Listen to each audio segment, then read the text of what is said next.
এন্টারটেনমেন্টে আপনাকে স্বাগত জানাই। আজকে কোনো গানের টিউটোরিয়াল দেখানোর জন্য আসিনি। আজকে একটা ছোট্ট বিষয় আলোচনা করব।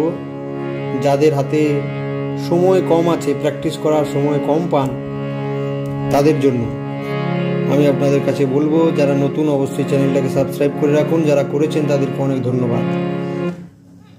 যে বিষয়টা বলতে চাই সেটা হচ্ছে আমাদের যে অক্টেভ,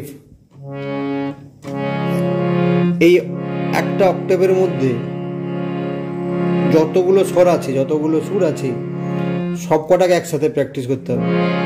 কীরকম? ধরুন আমি এটা সি শার্পের সা, সা রে গা মা পা ধা নি সা, তাহলে 1 2 3 4 5 6 7 শুদ্ধ স্বর কটা হলো? 7টা শুদ্ধ স্বর। 1 2 3 4 5 6 7। বিকৃত স্বর আর হচ্ছে কোমল স্বর কোনগুলো? কোমল রে, কোমল গা, তীব্র মা, কোমল ধা, কোমল নি।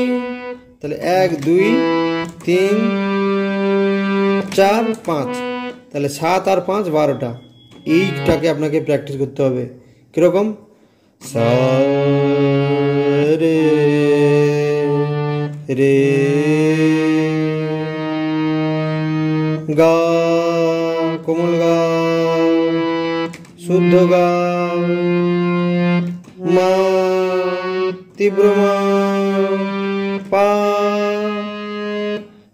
কোমল ধা, শুদ্ধ ধা, কোমল নি, শুদ্ধ নি, সা।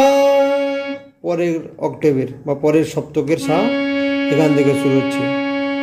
আপনি এদিকে চাইলেও যেতে পারেন, সা রে, পরপর আপনি যেতে পারেন। আপনি আপনার স্কেলে যাবেন, আমি এই স্কেলে দেখানোর জন্য করেছি। সা রে রে গা গা মা মা পা ধা ধা নি নি সা। আরো বড় হয়ে যান, সা নি নি ধা ধা পা মা মা গা গা রে রে সা। এইটা এবার এটাকে আপনি আকার মাত্রা যোগ করে করতে পারেন।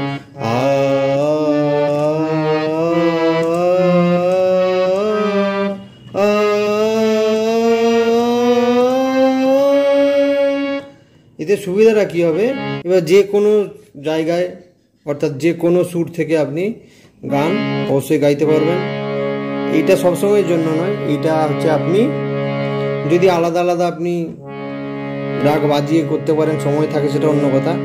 যখন কম থাকবে, সর্বনিম্ন আপনি এইটা করলে আপনার অনেক কাজে লাগবে আমার ধারণা।